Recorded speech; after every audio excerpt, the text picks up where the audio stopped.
Amém, meus irmãos. Voltamos então, agora para o nosso culto solene a Deus. Então eu quero que você já vá pensando em tudo que foi falado aqui sobre culto, né, a sua maneira de cultuar a Deus. Vamos ler o Salmo? Para dar início aqui. Abra aí no Salmo 86.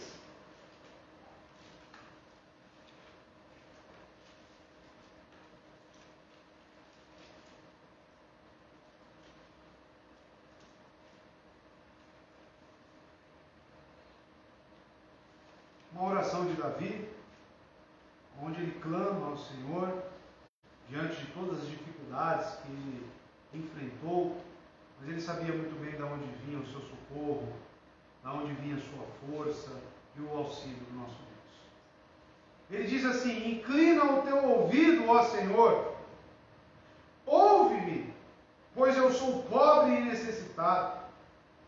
Preserva a minha alma, pois eu sou santo, ó tu, meu Deus. Salva o teu servo que confia em ti. Tem misericórdia de mim, ó Senhor, pois eu clamo a ti diariamente. Regozija a alma do teu servo, pois para ti, ó Senhor, elevo a minha alma. Pois tu, Senhor, és bom e pronto a perdoar, e abundante em misericórdia a todos aqueles que clamam a ti. Dá ouvidos, ó Senhor, à minha oração, e atende a voz das minhas súplicas. No dia da minha tribulação, eu clamarei a ti, pois tu me responderás.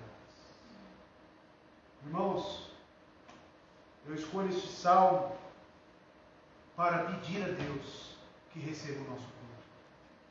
Eu olho para Deus para que Ele ache graça sobre as nossas vidas, para que realmente esta nossa reunião agrade ao Senhor. E você percebe que toda a oração do salmista, de Davi, está baseada no relacionamento que ele tinha com Deus. E ele coloca isso sobre a mesa, sobre o Senhor, dizendo que a alma dele, ele entrega nas mãos do Senhor. Amém? E que nesse espírito, nessa oração, você possa cantar hinos a Deus, elevar a Deus os teus sentimentos e externalizar isso. Amém, meu querido? Vamos louvar ao Senhor. Graça e paz, irmãos, boa noite. Amém. Vamos adorar o nosso Deus com toda a nossa devoção do nosso coração. A primeira canção que nós cantaremos é um hino da harpa cristã e fala que o Senhor é fiel. Louvemos ao Senhor. Tu és fiel, Senhor, meu Pai celeste, pleno poder aos teus filhos darás. Nunca mudaste, tu nunca faltaste, tal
sobre o trono do céu.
todo joelho se dobrará ante ao Senhor.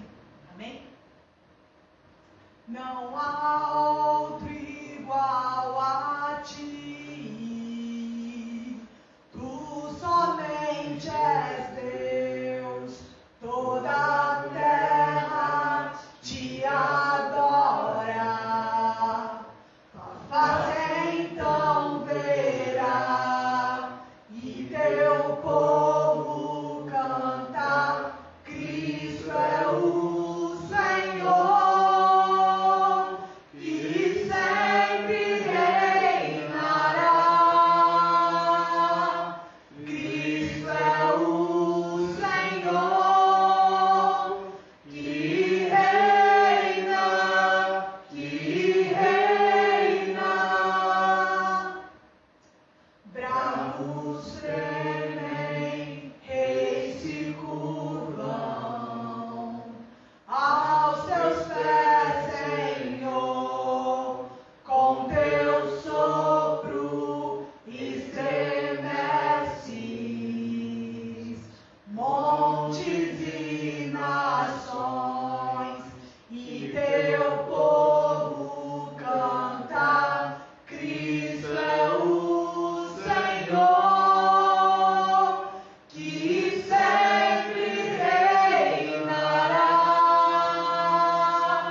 Diz no Salmo 96, verso 8: dai ao Senhor a glória devida ao seu nome, trazei uma oferta e chegai aos seus atos.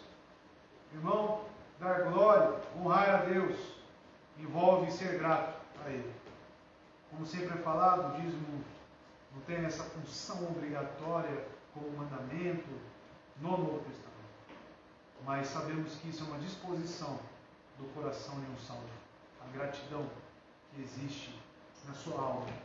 Então, se você veio para isso, está pronto, pode então estar fazendo, realizando a sua oferta. Você que está hoje pode estar fazendo a transferência. Agora existe o Pix, né? Rapidamente pode estar ali transferindo. Os dados do nosso banco é o Banco do Brasil, agência 6535, dígito 8, conta corrente 11509, dígito B, e a favorecida é a nossa segunda tesoureira, Isadora Molina Fleury. O CPF 435-255-218, dígito 63. Assim você pode então estar contribuindo e sendo grato a Deus. Deus abençoe ricamente cada um. Amém? Vamos ao texto? Vamos trabalhar aqui expositivamente, com base na ressurreição de Lázaro, que se encontra no Evangelho de João, no capítulo 11. Já estamos encerrando, já falamos do ápice da ressurreição propriamente dita. Foi maravilhoso. Eu acredito que essas mensagens, eu digo por mim mesmo, tem falado muito ao meu coração. Deus tem realmente agido. Então, o Evangelho de João, capítulo 11. Você pode abrir sua Bíblia e permanecer com ela aberta, para acompanhar texto a texto. Ou acessar, né? Tem muitos que acessam a sua Bíblia lá. Não é se acabar a bateria, né? Esse aqui não tem bateria, né? Esse aqui fica direto. Eu sou mais raiz, eu gosto do papel. Então, o Evangelho de João, capítulo 11, hoje vamos trabalhar expositivamente nos versos 45 a 52 apenas. Tá? Vamos ver aqui o desfecho deste milagre, principalmente analisando a eficácia e o que trouxe para a vida daqueles espectadores ali, as pessoas que presenciaram. Então, João 45 ao 52. Diz assim o texto: Então, muitos dentre os judeus que tinham vindo a Maria e que haviam visto as coisas que Jesus fizera, creram nele. 46. Mas alguns deles foram pelo seu caminho até os fariseus e lhes contaram as coisas que Jesus havia feito. 47. Então, reuniram-se os principais sacerdotes e os fariseus em conselho, dizendo: O que faremos? Pois este homem faz muitos milagres. Verso 48. Se o deixarmos assim, todos os homens crerão nele, e virão os romanos, e tirar-nos-ão o nosso lugar e a nação. Verso 49. E um deles, chamado Caifás, que era sumo sacerdote naquele ano, lhes disse: Vós não entendeis nada, nem considerais que nos convém que um homem morra pelo povo e que não pereça toda a nação. Ora, isso não disse ele por si mesmo, mas sendo sumo sacerdote naquele ano, profetizou que Jesus havia de morrer pela nação. E verso 52 e último. E não somente por aquela nação, mas para congregar num só corpo os filhos de Deus que estavam dispersos. Até aqui. Vamos orar? Busca o Senhor, meu irmão. Fale com Ele neste momento para que Ele alimente sua alma com a sua palavra, o santifique e possamos ser edificados em mais um culto. Amém? Vamos orar. Deus eterno, grandioso Pai, seu povo se reúne neste culto solene ao Senhor e estamos aqui diante da sua palavra. Recorremos ao Senhor como seres e criaturas totalmente dependentes e necessitadas do teu auxílio, do teu esclarecimento, principalmente para que essas palavras, ó Deus, santifiquem as nossas vidas, purifiquem, Deus, os nossos corações em Cristo Jesus. Nos ajude, ó Pai, a compreender a sua mensagem e que essas palavras fiquem fixadas em nossas mentes e principalmente em nossos corações. Que o Espírito Santo direcione, conduza este culto ao Senhor. E que este homem que aqui fale apenas da parte de Ti, não contendo intenções humanas, palavras humanas, mas apenas trazendo na fidelidade da sua palavra o alimento para o seu povo. Assim eu te peço, Deus, no nome santo de Jesus Cristo. Amém. Semana passada, como eu disse, encerramos aqui o ápice. Falamos sobre a ressurreição propriamente dita de Lázaro. Vimos como toda essa narrativa se descorreu. Jesus pregando além do Jordão, muitos crendo. Marta e Maria enviam um mensageiro. Esse mensageiro entrega a mensagem a Jesus: Lázaro, aquele quem tu amas, está enfermo. Jesus permanece 2 dias parado no mesmo lugar.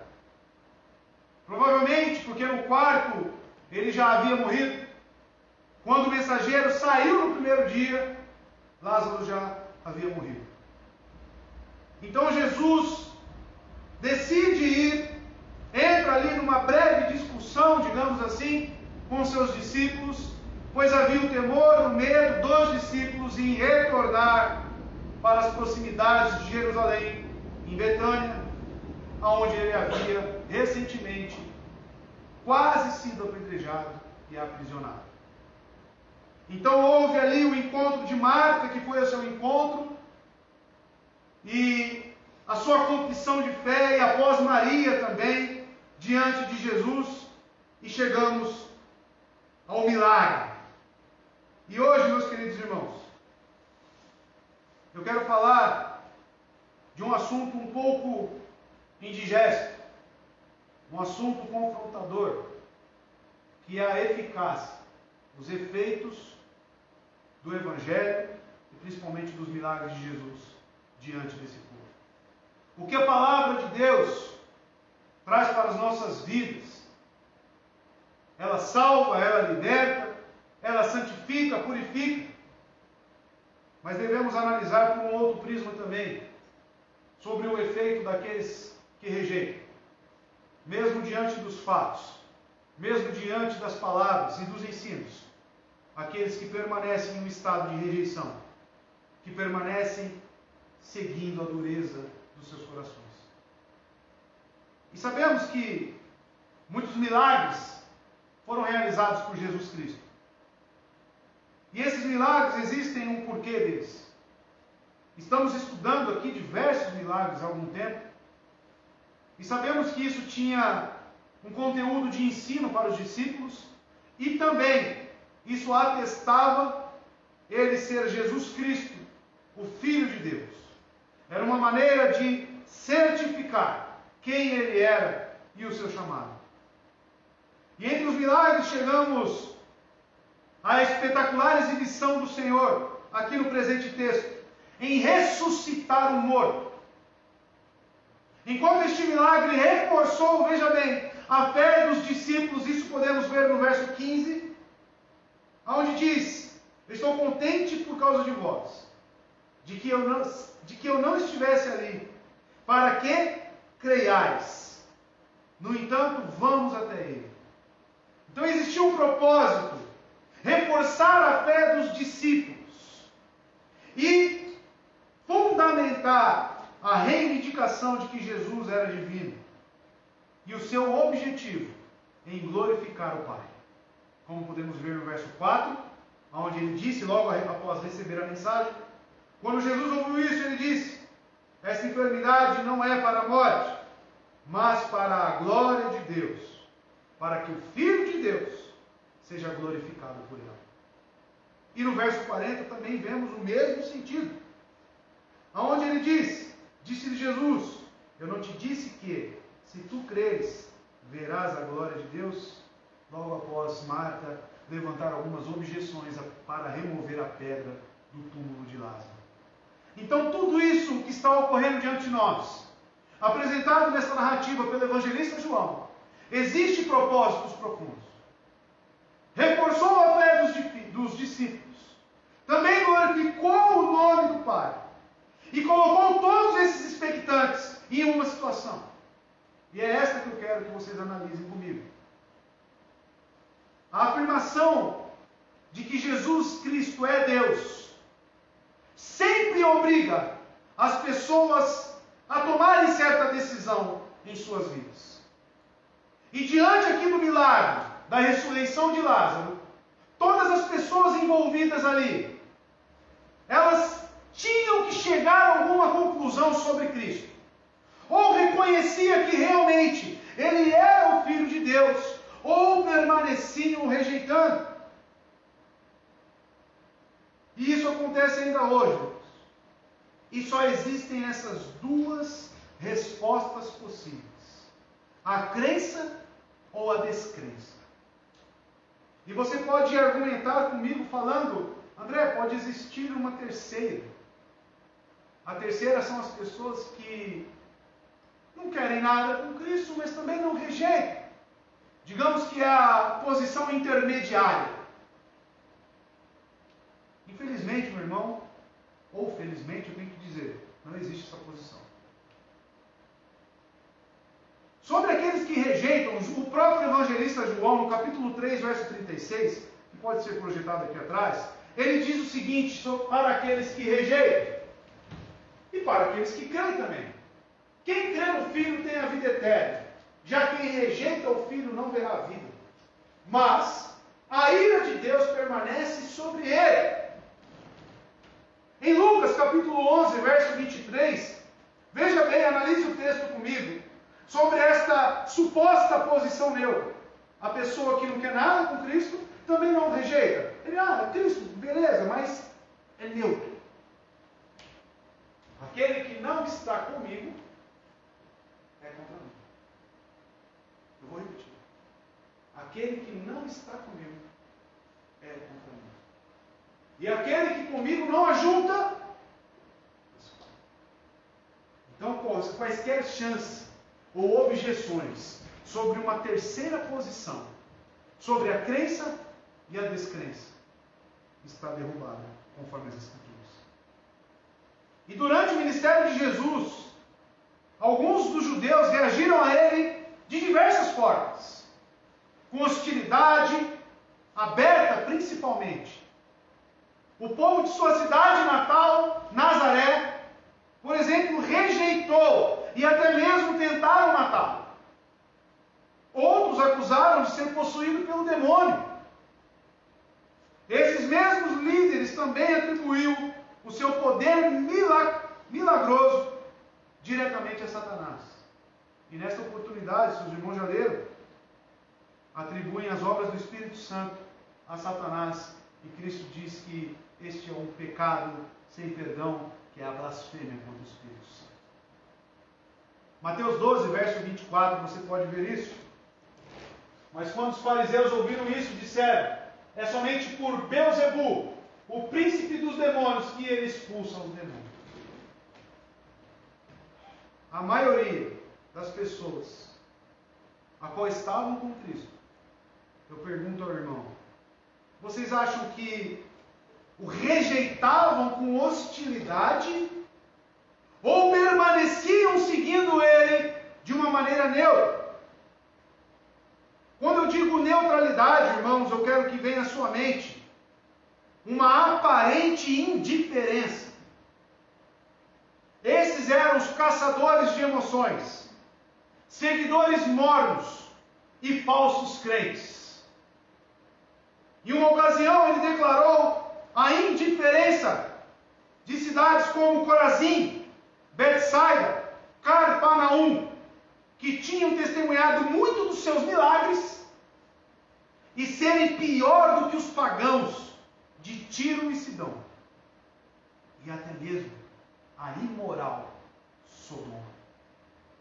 Veja, irmãos, primeiramente em João 6, versos 26 e 27, ele olha para aquela multidão e ele identifica pessoas que não tinham essência, não tinham sentimentos profundos por quem ele era, quem ele representava. Olha só o que ele diz a essas pessoas. Jesus respondeu: a verdade é que vocês estão me procurando, não porque viram sinais miraculosos, mas porque comeram os pães e ficaram satisfeitos. Não trabalhem pela comida que se estraga, mas pela comida que permanece para a vida eterna, a qual o Filho do Homem lhes dará. Deus, o Pai, nele colocou o seu selo de aprovação. O que Jesus está querendo dizer? As suas intenções em me seguir não são genuínas. As suas intenções, objeções e até mesmo intentos mais profundos não são genuínos. Não provém do Pai. Não provém de mim. Esses são, meus irmãos, as pessoas que seguem a Cristo, frequentam a igreja para sentir emoções, para adquirir algo, para ter uma situação diferente em sua vida. Esses são os mornos, esses são os neutros, esses são os falsos crentes, e Jesus condena esses. Em suas próprias palavras, Apocalipse, capítulo 3, verso 15 e 16. Jesus condenou tal frieza e indiferença espiritual. Veja bem, meu irmão. Conheço as suas obras. Sei que você não é frio nem quente. Melhor seria que você fosse frio ou quente. Assim, porque você é morno, ou seja, indiferente, neutro, morno, nem frio nem quente, estou a ponto de vomitá-lo da minha boca. Séria e grave repreensão de Cristo. E olha só, o que dizer das cidades a qual eu citei aqui, Corazim, Betsaida, Cafarnaum, Mateus 11, verso 20 ao 24. Veja bem, meu irmão, como a indiferença perante a palavra, perante o senhorio de Cristo é algo grave e que devemos colocar a nossa atenção. Então Jesus começou a denunciar as cidades em que havia sido realizada a maioria dos seus milagres. Estamos analisando o milagre. E o texto diz que a cidade onde a maioria desses milagres haviam sido feitos, porque não se arrependeram, não tiraram eles de um estado de rejeição e até mesmo de neutralidade e indiferença. Ai de você, Corazim. Ai de você, Betsaida. Porque se os milagres que foram realizados entre vocês tivessem sido realizados em Tiro e Sidom, há muito tempo elas teriam se arrependido, vestindo roupas de saco e cobrindo-se de cinzas. Mas eu lhes afirmo que, no dia do juízo, haverá menos rigor para Tiro e Sidom do que para vocês. E você, Cafarnaum, será elevado até o céu? Pergunta. Não. Você descerá até o Hades. Se os milagres em que você foram realizados tivessem sido realizados em Sodoma, a imoral Sodoma, ela teria permanecido até hoje. E o último verso, mas eu lhes afirmo que no dia do juízo haverá menos rigor para Sodoma do que para você. E eu ainda reitero e digo a vocês, meus irmãos, para nós haverá menos rigor para Sodoma do que para nós. Sodoma não tinha Bíblia, irmão. Nós temos. Tudo foi consumado já em Cristo e está diante dos nossos olhos. A imoral Sodoma terá menos rigor do que para mim e para você no juízo. Você já parou para pensar nisso? Que tudo que foi realizado e consumado em Cristo serve tanto para nos trazer esse arrependimento, a qual foi exigido dessas cidades, quanto para trazer condenação sobre nós. É neste aspecto que eu quero analisar os textos. Em contraste, irmãos, com aqueles descrentes, havia ali um pequeno rebanho. Havia ali constituído por aqueles cuja fé em Jesus Cristo era realmente genuína. Entre eles estavam os discípulos, que deixaram tudo para segui-lo. Muitos creram realmente nele, mas devemos analisar que em suas devidas proporções, poucos são os verdadeiros arrependidos. Ao olhar para as multidões que seguiam Cristo, você deve fazer um comparativo com a atualidade, com os dias de hoje. Quantos seguem a Cristo em verdadeiro arrependimento? Quantos seguem a Cristo por interesses, por sentimentos, emoções? As várias reações do povo judeu para Jesus, depois que ele realizou um milagre aqui, ressuscitando Lázaro, nos trazem respostas. E nesses versos, do 45 ao 52, as respostas da fé, desde hostilidade, indiferença, todos esses tipos são representados aqui diante do texto. E assim podemos atender a muitos que exibem a fé, e também aos assassinos identificar, que mostram hostilidade, e às multidões que mostram indiferença. E para isso eu convido você a mergulhar no texto comigo, a analisar comigo texto a texto, versículo a versículo, e extrair os ensinamentos do Senhor. Verso 45, meu querido irmão, acompanhe na sua Bíblia. Muitos dos judeus que tinham vindo visitar Maria, vendo o que Jesus fizera, creram nele. Vejam bem, ele diz muitos, ele não diz todos. Muitos dos judeus que tinham vindo visitar Maria, vendo o milagre, presenciando o milagre de Jesus, creram nele. Algo que devemos observar no texto, e não traz aqui, biblicamente, o porquê, é que o evangelista cita que muitos vieram visitar Maria. Cita apenas Maria. E o texto não apresenta motivos claros do que, por que Maria apenas é mencionada.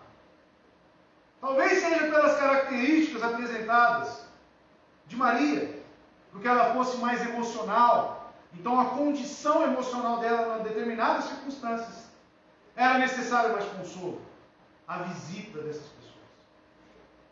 Ou Maria, por ter tido um círculo mais amplo de amizades do que a sua irmã Marta, ou sido considerada até mesmo mais espiritual. Então o texto diz que muitos vieram até Maria. E seja qual for a razão pelo qual eles vieram até ela, foi por causa da ressurreição de Lázaro que muitos judeus creram nele. O ponto central aqui é a crença efetuada através do milagre de Cristo. Eles só não viram com os olhos, mas também contemplaram com suas mentes. Observaram o seu significado. E alguns até mesmo participaram, como o verso 41, que diz, então eles tiraram. Então houve participantes ali. Irmãos, todos estes que estavam ali se enquadram em toda essa introdução que eu dei. Em crentes verdadeiros, descrentes e indiferentes, que é o mesmo nicho, que é o mesmo grupo de pessoas. Todos ali saíram com uma conclusão de quem Jesus Cristo era. Não havia mais dúvida, não havia mais argumentação contra ele. Eles chegaram em uma única conclusão: este homem é o Filho de Deus. Porém, concluir isso significa salvação. Porém, contemplar e chegar a conclusões mentais sobre isso realmente modifica a minha vida? Muitos, pois, ali, irmãos, realmente foram modificados. Porque o texto diz que muitos dentre os judeus creram nele. Cristo não realizaria um milagre para que não houvesse fruto. Pois por meio dele, ele atraiu algumas pessoas à fé. Pois devemos entender que os milagres têm uma dupla finalidade. Destinam-se ou para preparar-nos para a fé, ou para nos confirmar na fé. E é o que está ocorrendo. E a primeira se denota aqui pelo evangelista, pois a sua intenção era dizer que aqueles de quem ele fala olhavam para Cristo com admiração e reverência. E o termo utilizado, creram nele, era o termo próprio de uma fé verdadeira. O termo utilizado por João aqui, creram nele, é um termo de fé genuína, de entrega. Um grupo ali estava realmente olhando para Cristo e o reconhecendo como o único e suficiente Salvador de sua vida, crendo nele. O próprio termo crer não supõe algo mais além daquela espontaneidade de abraçar todas as doutrinas do nosso Senhor Jesus Cristo. Verso 46. E aqui é apresentado diante de nós um outro grupo. Mas alguns deles foram contar aos fariseus o que Jesus tinha feito. Então percebam que o milagre aqui já causou divisão. A obra gloriosa, maravilhosa de Cristo causou uma divisão. Um grupo passou a crer, outro correu com as intenções que serão abordadas aqui para contar aos fariseus o que Jesus tinha feito. Palavras e ações de Jesus frequentemente causam divisões entre os que ouvem e testemunham suas obras. Enquanto muitos acreditavam em Jesus, depois de ter visto a ressurreição de Lázaro, alguns não. Alguns não. Em vez disso, foram para os fariseus para lhes dizer o que Jesus tinha feito. Irmãos, eu olho para isso. Eu penso, Cristo, presencialmente, ali, ressuscitando um morto, não foi o suficiente para quebrar o coração dessas vidas. Claro que tudo ocorrendo conforme os propósitos de Deus e vontade soberana. Mas diante de tal feito, eles ainda tinham uma disposição contrária a Cristo, uma disposição de rejeição. E outra coisa que deve ser observada aonde Jesus Cristo passa. E se você está em Cristo, meu irmão, se Cristo está em sua vida, saiba que aonde você passar, existirão efeitos. A luz que brilha dentro de você, a luz de Cristo que está em você, causará algum efeito sobre os que estão ao seu redor. É impossível, meu irmão, você permanecer sendo de Cristo, Cristo habitando no seu ser, e a indiferença, a causalidade, ser morna e até mesmo não ocorrer nada. Veja as suas próprias palavras em Lucas, capítulo 12, verso 51. Vocês pensam que eu vim trazer paz à terra? Não, eu lhes digo, pelo contrário, eu vim trazer divisão. Ele veio realmente para expor as obras das trevas. Ele veio justamente para trazer luz para este mundo que somente habita em trevas, seguindo as ordens, seguindo o curso natural desta terra, guiado pelo príncipe das trevas. Então, quando Cristo vem, quando Cristo habita no indivíduo, algo novo acontece. Só nele? Não. Sua própria vida passa a ser o anúncio, passa a ser a semelhança do Cristo. E isso vai causar divisão, seja na sua casa, seja na sua família, seja no seu trabalho, seja na sua escola, seja onde for. Então veja, assim como o milagre a qual Cristo executa aqui, traz divisões, separa grupos, a nossa vida, através da regeneração, do novo nascimento, também causa nessa sociedade corrompida.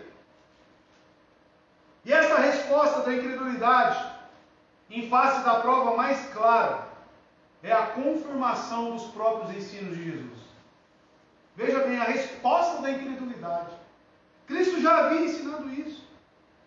Esses indivíduos foram para os fariseus, porque eles estavam perplexos. E agora tentam dissuadir os líderes judeus. Veja bem, aqui não era mais dúvida se aquilo que ele executava provinha de Deus ou não. Aqui não tinha mais dúvida. Eles sabiam ali que Jesus Cristo agora era uma ameaça. Representava ali uma ameaça clara. Sabendo de quem ele era, do que se tratava Jesus, eles correm então e tentam dissuadir os líderes religiosos. Mas eles são constratados com os que acreditaram, no verso 45. E eles certamente sabiam do ódio dos fariseus contra Jesus Cristo. Sua intenção não era apenas informar, a intenção deles não era apenas relatar, mas sim levantar, ocasionar uma hostilidade contra Cristo. Eles tinham sido incrédulos antes do milagre e permaneceram assim depois. A situação deles apenas manteve a mesma. Muitos se levantam contra as doutrinas da graça, e provavelmente você já presenciou isso, e falam, por que Deus manda alguns para o inferno e outros ele põe no céu? Já te falaram isso? Deus não está mandando ninguém para o inferno. As pessoas estão indo pelo próprio curso do seu coração. Elas estão seguindo. Vejam, as pessoas, antes do milagre, estavam de um jeito, incrédulas. Depois do milagre, elas permaneceram do mesmo jeito. Claro, Deus concede o dom da fé, Deus nos entrega, Deus nos agracia, conforme a sua soberana vontade.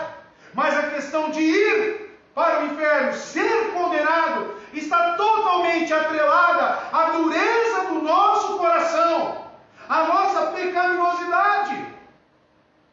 E é isso que temos que entender. Irmãos, incrédulos antes e depois do milagre. E a principal causa da incredulidade não é uma informação inadequada, mas um coração em rebelião contra a autoridade de Deus e a sua palavra. A questão aqui não era se o milagre era subjetivo, faltavam informações, faltavam detalhes. Aqui a questão era a dureza, a rebeldia contra Deus e a sua palavra. Veja, irmãos, Lucas 16, verso 31, já ouviram essa parábola do rico e Lázaro? Veja bem, Lucas 16, verso 31. Então, o rico, em uma tentativa frustrada de retornar ao mundo para avisar seus familiares, para não cometer os mesmos erros que ele, senão eles seriam enviados para aquele lugar terrível. Eles tentar voltar, e Abraão respondeu: se não ouvem a Moisés e aos profetas, tampouco se deixarão convencer, ainda que ressuscite alguém dentre os mortos. Irmão, a suficiência das Escrituras, a eficácia dela, para que gere a fé através da pregação do Evangelho. Se isso não trazer a transformação no indivíduo, mais nada faz. Se eu não dou a devida credibilidade para as Escrituras, não existe, meu irmão, mais nada que trará salvação para a sua vida. Eu tenho que entender que nem que ressuscite um morto, e é o que está acontecendo, nem mesmo isso vai gerar algo dentro de mim. A condição de você sair da rebelião, dessa rebelião contra a autoridade de Deus, é somente pelo abrir dos olhos e o regenerar do coração, meu querido. Não é de se surpreender que eles buscavam os fariseus, porque sabemos, já falamos aqui também sobre outras classes, os escribas. Sabemos que existiam nessa época os saduceus. Mas quem que eles procuram, segundo o texto? Os fariseus. E existe um motivo. Como os especialistas na lei, como professores e líderes da sinagoga, os fariseus tinham mais contato com as pessoas comuns do que os saduceus aristocráticos. O que acontece, irmãos? Os saduceus, vou falar bem simples, para que haja entendimento. Os saduceus, eles não tinham tanta relação próxima com o povão. A intenção do saduceu, a aproximação e a função que eles tinham eram com os líderes. Os imperadores, os governadores romanos. A função dos saduceus eram de aristocratas. Já os fariseus tinham todo esse contato com o povo. Eles ensinavam, eles estavam ali. E esses judeus recorrem a quem? Aos fariseus. A tentativa, a intenção desse coração rebelde, da incredulidade desses judeus eram levantar a força maior contra Jesus Cristo.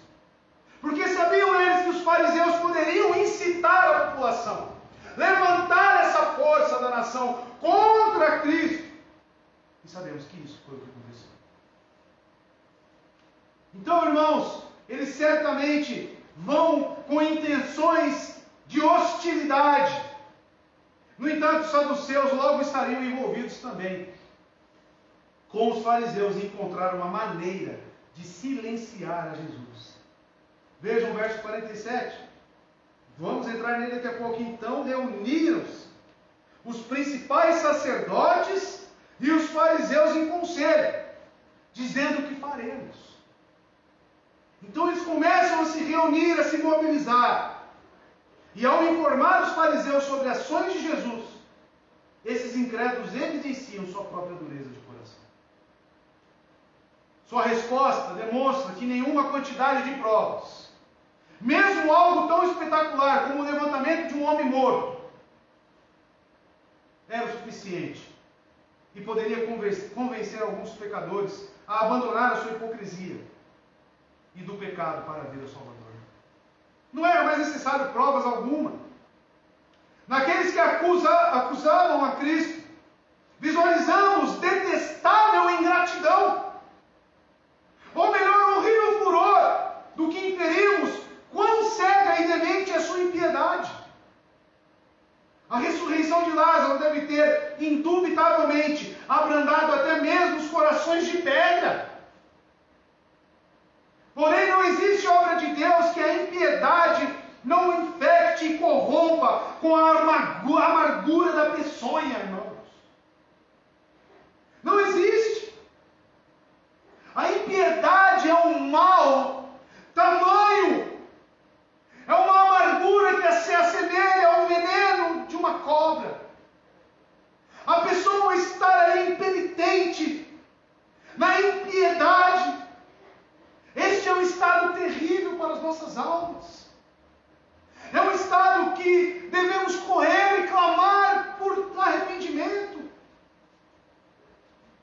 Assim, meus irmãos, estes que os homens possam tirar algum proveito dos milagres, mas seus corações devem ser prioritariamente purificados. Pois aqueles que não têm o temor de Deus e nenhuma reverência a Ele, ainda que vejam o céu entrelaçado com a terra, ainda que vejam anjos descendo e subindo, ainda que vejam o milagre de um morto ressuscitar, jamais cessarão de rejeitar a sã doutrina através da insensata, obstinada ingratidão. Meus irmãos, muitas pessoas querem se aproveitar dos milagres, querem se aproveitar do convívio na igreja, querem se aproveitar dos benefícios da comunhão. Muitos frequentam a igreja porque tem um irmão que pode lhe oferecer alguma coisa. Muitos frequentam a igreja, presenciam, estão ali entre os santos para ter algum benefício. Esses irmãos estão agindo em obstinada ingratidão. Esses estão agindo em uma insensibilidade, em uma neutralidade que se assemelha a esses homens. É ingratidão, é rebeldia, é dureza de coração. Mas não obstante, essas pessoas demandam e exigem que realizemos milagres. Já viu pessoas que falam para você: não gosto de ir lá porque é muito frio. Eu não gosto de ir lá porque não acontece nada. Não tem nenhuma manifestação gloriosa. Se isso não é suficiente para você, meu irmão, o que será? Será que é a presença? Será que é presenciar o levantamento de um morto que vai saciar os desejos egoístas do seu coração? Será que é estar envolvido, ver anjos voando, que é o que vai tirar o seu coração dessa impenitência e essa dureza? Vemos que não. Porque o milagre, vou repetir, ele tem a função de confirmar e dar mais força para aqueles que já têm a fé. Se eu tenho a fé genuína em Cristo Jesus, eu me deleito nas Escrituras, eu olho para esses milagres como se eu estivesse lá, e eu tenho a minha fé fortificada, edificada, revitalizada, e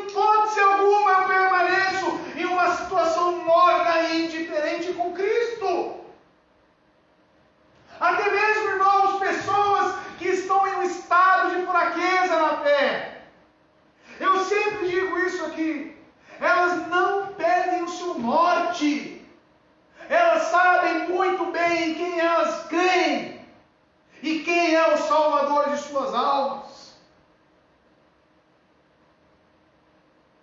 O problema, meus queridos, é que os corações obstinados ao pecado, eles tendem a rejeitar a Deus e ao mesmo tempo exigir amostras de poder e de milagres.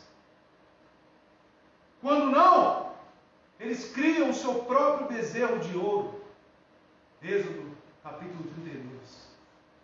A dureza de coração, a obstinação do homem em rejeitar a Deus, ela não se limita apenas em rejeitar, mas ela quer presenciar milagres. Mesmo que isto seja pela sua própria mão. Então saiba, não é por ver algo glorioso acontecendo na sua vida, é que você vai pensar, se acontecer isso, aí eu creio. E faz até votos. Mas se curar a minha mãe daquela doença, aí eu passo a crer em Jesus. Irmãos, eu conheço pessoas que fizeram votos. Eu conheço pessoas que tinham seu filho doente. E a esposa crente.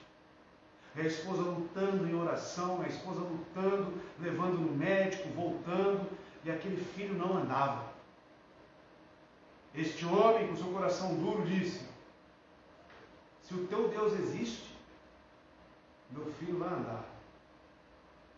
Eu não sou pentecostal não, irmão, mas veja bem isso que eu vou te contar. Ele falou isso numa quinta-feira. Sexta-feira o filho dele estava de pé. O filho dele sofreu uma meningite. Não andava mais. Sexta-feira estava de pé. Esse homem passou aí para a igreja. Irmãos, esse homem, eu te pergunto, ainda está nos caminhos do Senhor? Infelizmente não. Não é um milagre que vai fazer você passar. A condicionante do milagre, ela não deve ser exigida. A fé vem pelo ouvir a palavra de Deus. E isso basta. Não entre nesse erro de fazer barganhas com Deus. Deus, se fizer isso, se aparecer um dedo aqui escrevendo na parede, aí eu passo a crer. O seu coração é tão duro, tão negro, tão impenitente, que nem mesmo esta mão e este dedo escrevendo vai tirar você dessa dureza. Não caia neste erro. Não caia neste erro de exigir milagres e acontecimentos para você sair deste estado de incredulidade. A única maneira, a única saída é: Deus tenha misericórdia de mim. Olhar para si e entender quem você é, enxergar o seu pecado e clamar por arrependimento. Se não existir arrependimento no seu coração, não é um milagre que vai te passar, te levar a crer. Não é, irmão. É necessário você enxergar a sua pecaminosidade. É necessário você enxergar a sua impenitência. E chorar.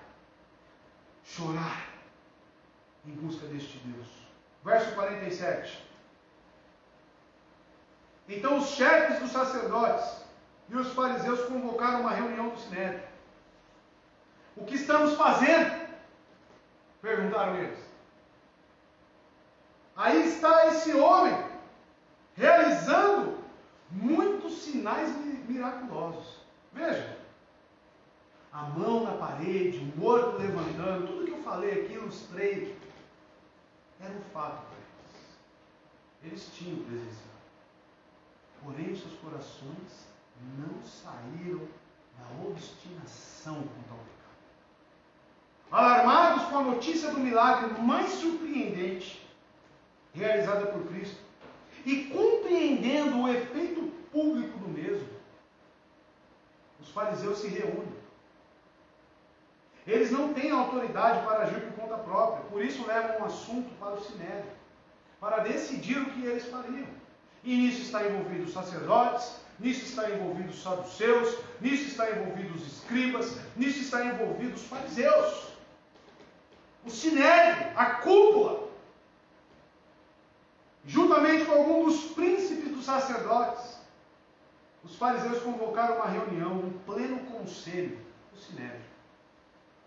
O sinédrio, para que o irmão entenda, era um corpo governante em Israel.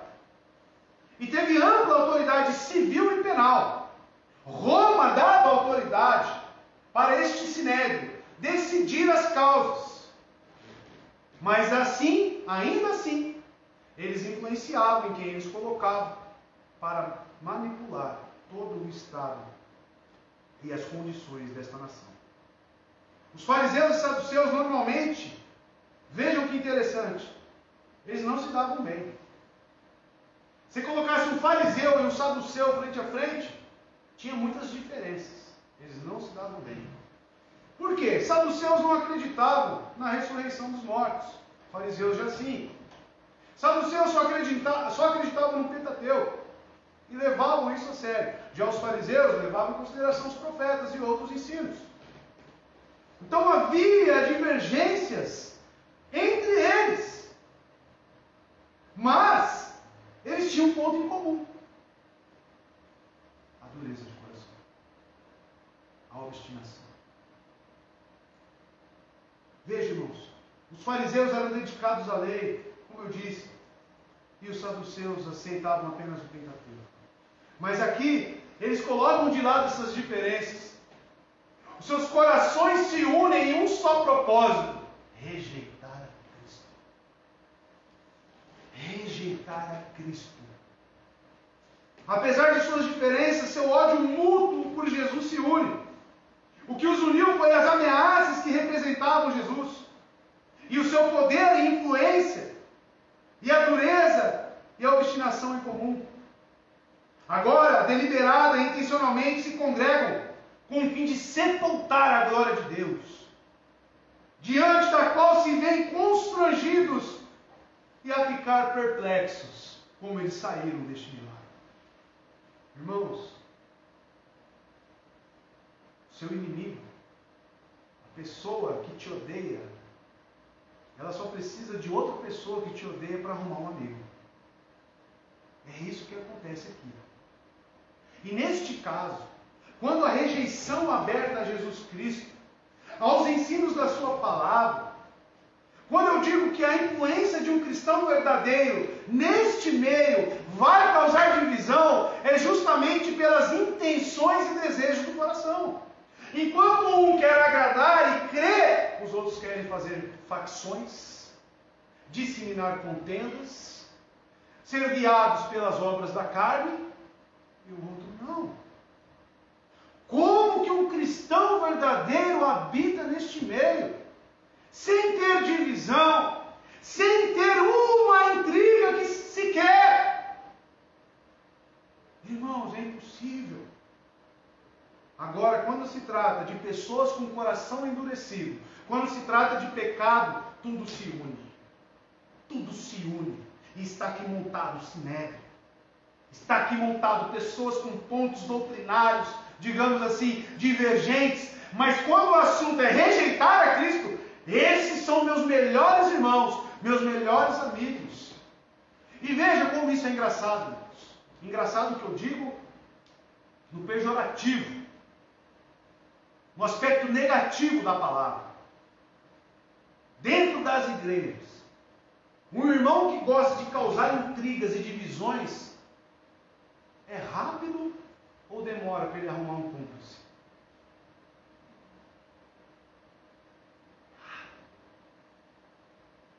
É rápido. Mas qual é a origem de tudo isso, meu filho? Você tem que olhar para o texto e enxergar que todo sentimento, toda obra da carne vem de um coração impenitente, vem de um coração que rejeita Jesus Cristo. É isso que eu tenho que entender. Verso 48. Se o deixarmos, todos crerão nele. E então os romanos virão e tirarão tanto o nosso nosso lugar como a nossa nação. Então aqui eles apresentam o medo. Qual era a afronta, a ameaça de Jesus Cristo? Eles apresentam no verso 48.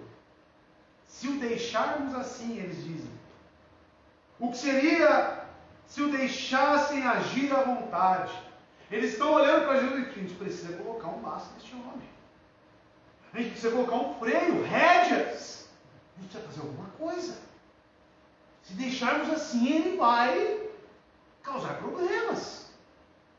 Nesse caso, como já dissemos, estão plenamente convencidos de que está em seu poder bloquear o caminho de Cristo, para que não avançasse mais, desde que lutassem energicamente contra ele. Eles pensavam, está em nossas mãos impedir a obra dele. Está em nossas mãos, porque temos poder de criarmos uma barreira contra este homem. Tornaram evidente que não se preocupavam com Deus. O Deus ao qual eles diziam que seguiam, eles não se preocupavam. Porque o poder deste Deus, que estava em Cristo, eles rejeitavam. Mas mesmo assim, eles achavam que tinham poder para frear. Virão os romanos, eles dizem. Virão os romanos. Se utilizam um argumento pífio para justificar e mascarar a sua perversidade. O medo em comum era que sua tirania fosse extinguida. Porém, querem manter suas práticas religiosas, poder e controle, ao disfarce de estarem servindo a Deus. Não estão aqui representando o povo, porque não apresentam seus planos publicamente. Eles fazem uma reunião oculta entre eles. Eles não estão representando toda a nação. E o medo deles é que Roma observe as obras de Cristo e o poder de influência religiosa e fale, então para que vocês? Existe um líder aqui eficaz. Vocês não estão representando e cumprindo o seu papel. Porque todo o povo e toda a nação está seguindo a quem? A Jesus. Então o medo deles era perder os seus status, perder a sua qualificação, o seu poder sobre aquela nação. Eles estavam aqui temerosos com aquilo que eles exerciam. Esse era o medo. Mas utilizam o argumento de que os romanos virão e tirarão o poder deles. Mas o que fazer se ele for enviado por Deus? Enviado por Deus. Banirão um profeta de Deus do seu meio? Comprando a paz dos romanos? Irmãos, vamos estudar aqui a história da igreja, se Deus assim quiser. Mas um dos meios que Roma chegou à conclusão era, todo o território que eles dominavam, existia algo que eles não mexiam, que era a religião daquele povo. A religião do povo era um meio de governar. Porém, eles pegavam os líderes dessas religiões e traziam para o seu lado. E através desses, que teoricamente eram só dos seus, eles conseguiam ter poder sobre a massa. Eles poderiam controlar. Tipo, eu domino aqui e você continua aí praticando seus atos religiosos, eu não vou interferir nisso, só que o território é meu. Então vai ter os impostos, mas você continua com o seu culto. Imagine você retirar o culto e todas as práticas religiosas de um povo judeu. Um povo totalmente dedicado a este Deus. Todos os princípios dos judeus. Então os romanos, muito sabiamente, querendo governar, eles preservavam a religião. Mas preservavam através de uma máscara. Através de maquinações. Irmãos, eles não tinham aqui como tirar esse profeta de Deus, chamado Jesus. Eles estavam aqui tentando comprar a paz com os romanos. Tais são os estratagemas dos que temem real e sinceramente a Deus. Não se preocupam com o que é certo e lícito, pois toda a sua atenção se dirige para as suas consciências. A preocupação deles não era o que o povo ia fazer para com Deus, se a sua religiosidade realmente seria afetada com a presença de Cristo. A preocupação deles não era essa, mas sim os seus cargos e o poder que eles tinham sobre as pessoas. Eles não estavam preocupados com o que é certo, com o que é lícito. Eles estavam preocupados com as suas próprias consciências. Lembra o que falamos na EBD? Os fins não justificam os meios. Para um fariseu e para esse povo aqui era isso? Não. Pode ser o qual meio for, lícito ou ilícito. Eles não estavam nem aí, agredindo a quem Deus era ou não. Eles queriam extinguir Jesus Cristo, bloquear Ele. Mateus 10, 28. Eles não estavam se preocupando com Deus e apenas servindo ao Deus do seu ventre. Olha só. Jesus diz: não tenham medo dos que matam o corpo, mas não podem matar a alma. Antes tenham medo daquele que pode destruir tanto a alma como o corpo no inferno. Então, irmãos, um cristão, ele se preocupa, alguém que está realmente preocupado com a qualidade da espiritualidade do irmão, ele está preocupado tanto com os meios quanto os fins, para que sejam meios limpos, meios puros, e não servem a si próprio, diferentemente desses aqui que se reúnem. Verso 49. Então um deles, chamado Caifás, que naquele ano era sumo sacerdote, tomou a palavra e disse: nada sabeis. Caifás era o sumo sacerdote naquele ano, naquele momento. Teoricamente, um sumo sacerdote, como a lei rege, ele era levantado para essa função durante toda a sua vida. Não é só em um ano específico. Mas você vê que o evangelista, ele faz questão de relatar que naquele ano era sumo sacerdote. O que pode levar a entender? Então, cada ano mudava? Não, a questão não é essa, mas poderia acontecer. Vejam aqui que Roma tinha total poder para alterar quem eram os sacerdotes. Naquele ano, conforme o regime romano, Caifás era o sacerdote. E é isso que o evangelista nos traz. E este homem se levanta e diz: vocês não sabem de nada. Esta fala não foi concebida para ganhar amigos ou bajular os seus colegas. Não. É tipificado o tipo de comportamento rude e grosseiro que Caifás teve aqui. Caifás foi frustrado pela indecisão do resto do sinédrio. Em resposta à sua hesitação, ele propôs uma radical, absoluta e impiedosa solução de um acordo com o seu caráter, conforme o seu coração. Se vocês já ouviram falar de Flávio Joséfo, um historiador do primeiro século, Flávio Joséfo era judeu. Flávio Joséfo, tem vários livros de história dos judeus, tem vários livros de Flávio Joséfo. Ele era também fariseu. Em um dos seus comentários sobre os saduceus, essa cúpula, o tratamento que eles tinham um com os outros era um tratamento rude, um tratamento grosseiro entre eles. Porque ele fazia parte, ele via como é que era. Eu recomendo os irmãos estudarem a história e lerem Flávio Joséfo. Então, o que Caifás diz aqui não é nada floreado, não. Manso. Ele diz: vocês não sabem de nada. Vocês não sabem o que vocês estão fazendo. Ele foi bem enfático diante da ameaça que Jesus estava oferecendo. E ele vê o povo ali, os seus comparsas, tudo na dúvida. E aí, o que a gente faz e tal? Essa reunião não estava chegando numa conclusão. Eles estavam perdidos no que fazer com Jesus Cristo. Eles sabiam que tinham que parar Jesus, mas não sabiam de que forma. Existia um problema, existia a necessidade e a demanda, porém ninguém tinha coragem de bater o martelo. Então Caifás se levanta e diz: vocês não sabem de nada. Vocês não sabem. E no verso 50, ainda diz: não percebeis que vos é melhor que morra um homem pelo povo e que não pereça toda a nação?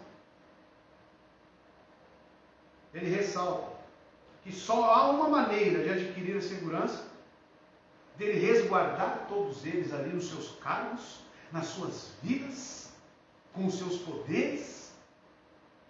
E este método era até mesmo matando um homem, transgredindo as leis do Senhor.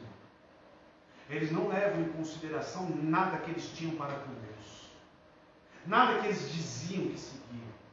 Eles chegam à conclusão: devemos matar este homem.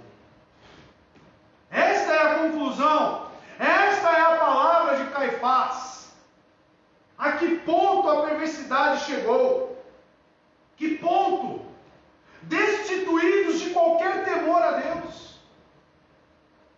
Foram seus planos movidos antes pelo juízo da carne do que a palavra de Deus. O que regia a vida deles era o Deus do seu ventre, a carne, o coração impenitente, e que confiadamente creem que terão vantagem daquilo que não nos é lícito.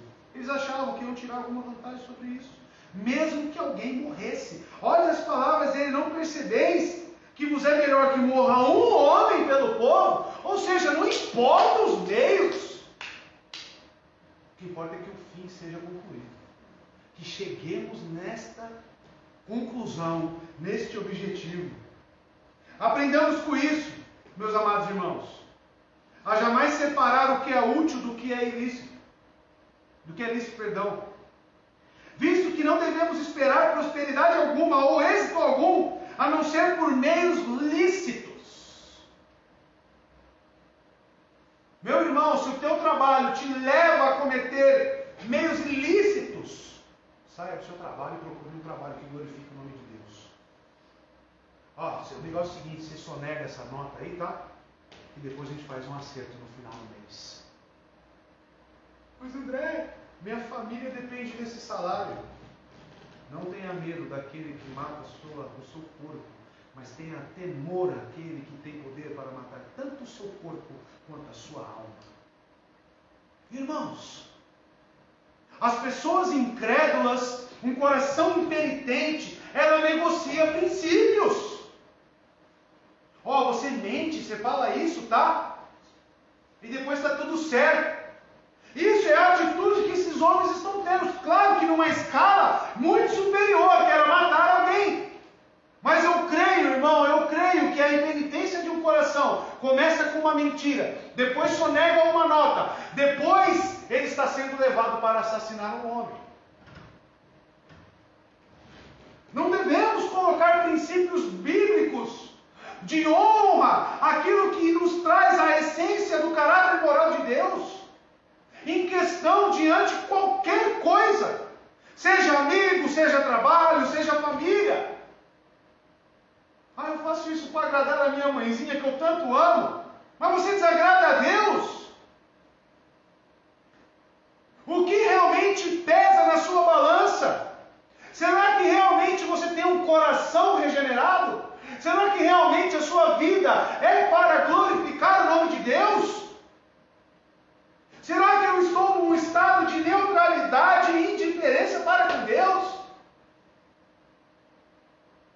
Veja, incredulidade, impenitência não é apenas falar, mate Jesus, mas simplesmente ver também matando ele e você ali. Indiferente. Havia alguma plausibilidade nesse argumento, pois o benefício público deve ter sempre a preferência. Olha só, eles usam então do benefício público das pessoas, mesmo sem consultá-las, mesmo sem saber, para que eles tenham alguma preferência e algum poder de decisão.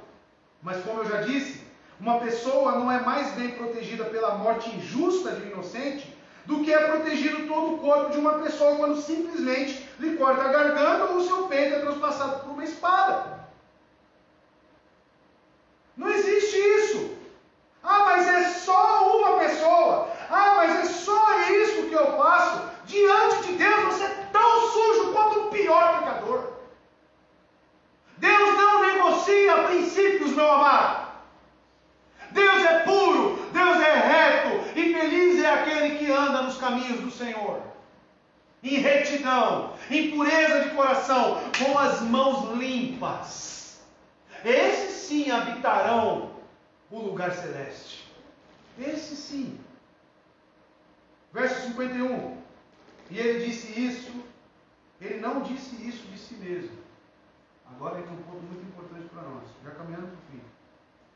Mas sendo sumo sacerdote naquele ano, profetizou que Jesus morreria pela nação judaica. Aqui já entra a fala do evangelista de João. Ora, ele falou isso não por si mesmo. Ao dizer ao evangelista que Caifás, como alguém que perdera suas faculdades, que ele já não estava agindo como realmente um seguidor de Deus. Ele não estava mais aqui, ele estava colocando todos os princípios em negociação, por causa da dureza do seu coração. Mas ele pronunciou o que não entendia. Olha só isso.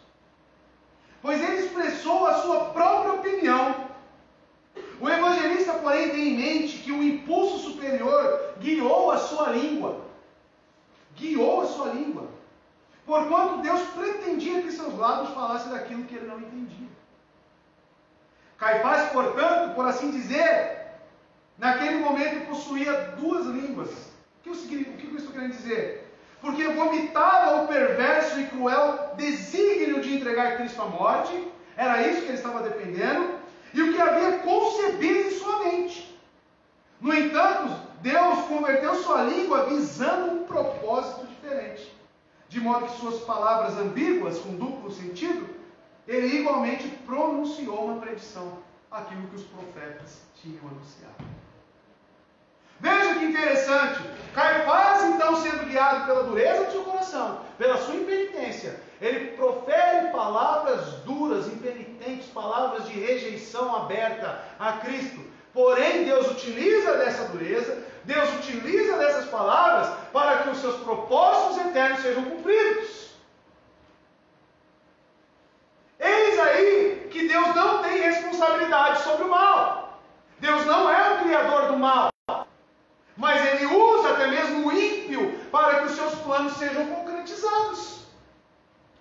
A boca de Caifás está profetizando, proferindo palavras que se concluíram em Cristo, na sua crucificação.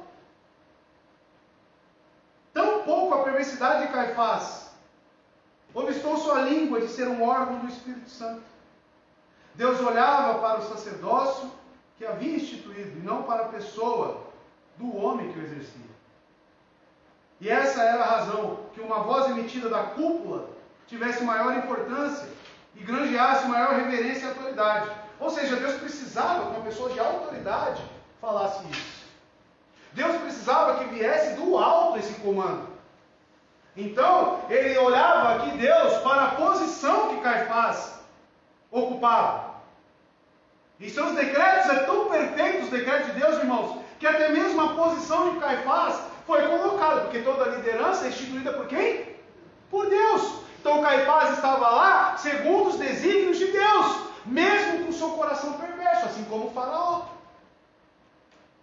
E através desta boca, Deus faz com que os seus desígnios, com que os seus decretos se cumpram.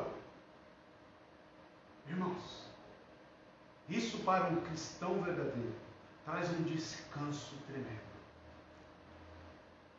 E você pode ser um impenitente, a pessoa pode rejeitar.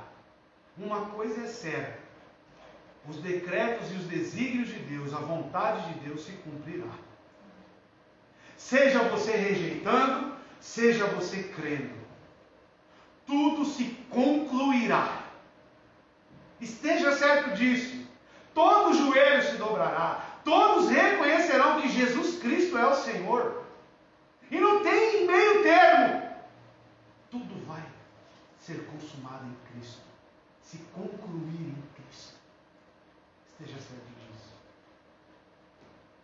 Verso 52. E não somente por aquela nação, mas também pelos filhos de Deus que estão espalhados para reuni-los no povo. Primeiramente, o evangelista mostra que a totalidade da nossa salvação consiste nisso. Que Cristo nos congregaria em um só, pois dessa forma Ele nos reconcilia com o Pai. E quem está a fonte da vida? Daí também inferimos que a raça humana está dispersa e alienada de Deus, até que os filhos de Deus sejam congregados sobre Cristo, que é o cabeça. Salmo 86, verso 9. Veja bem. Olha só. Todas as nações que tu formaste virão e te adorarão, Senhor. Glorificarão o teu nome. Todas as nações. E assim, a comunhão dos santos é a preparação para a vida eterna. Isso que estamos realizando aqui, meus irmãos, este culto solene a Deus, ele é tão importante porque é a preparação daquilo ao qual fomos salvos. Reunidos, juntados em um só corpo, que é Cristo Jesus. Isso é maravilhoso. E assim, a comunhão dos santos é a preparação para a vida eterna. Porque todos aqui em Cristo não unem ao Pai, pertencem à morte. Pela mesma razão, Paulo ensina que Cristo foi enviado a fim de fazer convergir nele todas as coisas que estão no céu e na terra. Por isso somos eleitos para sermos reunidos. Olha só, Efésios capítulo 1, verso 10. Isto é, de fazer convergir em Cristo todas as coisas. Falando com o meu irmão Felipe ali, aquela frase, né? Você certamente já ouviu, todos os caminhos levam a Deus. É verdade. Tudo vai convergir em Cristo. Tudo vai chegar no juízo. E as pessoas serão julgadas, né, meu irmão? Mas aqui eu quero falar, irmãos, em que aspecto Paulo está falando, e o próximo verso vai esclarecer. Olha só, Cristo todas as coisas celestiais, terrenas, na dispensação da plenitude dos tempos. Olha só, nele, convergindo em que sentido? Nele fomos também escolhidos, tendo sido predestinados conforme o plano daquele que faz todas as coisas, segundo o propósito da sua vontade. E é isso ou não que saiu da boca de Caifás? É isso ou não que está acontecendo aqui diante de nós? Tudo está convergindo em Cristo. E isso é maravilhoso. Por essa razão, para podermos desfrutar da salvação produzida por Cristo, é por isso, irmãos, que podemos desfrutar nesta salvação em Cristo Jesus. Devemos remover a discórdia e temos de ser feitos um só com Deus e com os anjos e entre nós mesmos. A causa e penhor dessa unidade está na morte de Cristo, a qual é levantada aqui como uma solução naquele momento. Se é solução naquele momento, quem dirá para nós? Quem dirá para nós? Então, irmãos, devemos meditar nisso. Porém, estamos sendo diariamente congregados pelo Evangelho e sendo direcionados por Cristo. E não só essa nação. A intenção do evangelista é dizer que a reconciliação efetuada por Cristo também se estende aos gentios. Deus tinha em seu coração filhos que em si mesmo eram ovelhas dispersas e perdidas. Meus irmãos, não existe distinção entre Israel e a igreja. É tudo a igreja de Cristo. Ele comprou um só. Ele comprou o seu povo. Ele morreu pelo seu povo. E é nisto que cremos, e é nisto que nos reunimos, e é nisto que mantemos esta reunião. Por Cristo, para convergir tudo a Ele. E o que eu concluo nessas minhas palavras? diante do texto, podemos estabelecer contrastes da eficácia da incredulidade. Mesmo diante de um dos mais belos milagres, permanecem em rejeição e indiferença. E por outro lado, aqueles que creem, o que acontece? São reunidos em um só corpo. Enquanto os incrédulos tentam reunir para si aquilo que entendam como certo. O texto é tão maravilhoso que o evangelista, guiado pelo Espírito Santo, ele relata para nós uma reunião feita conforme aqueles que seguem os desejos da sua própria carne. Por aqueles que são impenitentes e rejeitam a Jesus Cristo. E o que eles intentam e o que eles querem é saciar os seus próprios desejos. Ou seja, aqueles que se reúnem para cultuar a Deus com os seus métodos, ou aqueles que se dizem cristãos, porém vivem como bem entendem, eles são como os incrédulos.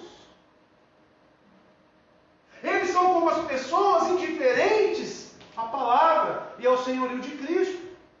Porém, a outra reunião, causada pela morte deste Jesus Cristo, é o que reúne o seu povo em total servidão, em total alegria e contemplação dele e não em nós. Se reunimos em nome dele e não no nosso. Queremos as suas objeções, os seus objetivos e não as nossas. Ele nos une, ele nos capacita, ele está no nosso meio. Então, meu querido irmão, em face à incredulidade, eu posso permanecer indiferente, frequentando uma congregação. Em face à incredulidade, eu posso reunir pessoas com o mesmo objetivo que o meu, de fazer o mal, de seguir a ordem deste mundo. Porém, quando eu realmente creio em Jesus Cristo, eu estou unido em um corpo que se santifica, que busca a purificação dos seus pecados e principalmente glorifica o nome de Deus. Essa é a diferença. E é isso que ocasionou o milagre da ressurreição de Lázaro. Que maravilhoso, né, irmãos? A eficácia de um milagre. O evangelista não se contentou em só relatar o milagre, mas ele falou e deixou para nós o que este milagre ocasionou. E ele deixa claro que a morte de Cristo, os milagres, seus feitos, separam pessoas em dois grupos: os que creem e os que rejeitam. Que Deus te abençoe. Vem, fique de pé, vamos orar e encerrar.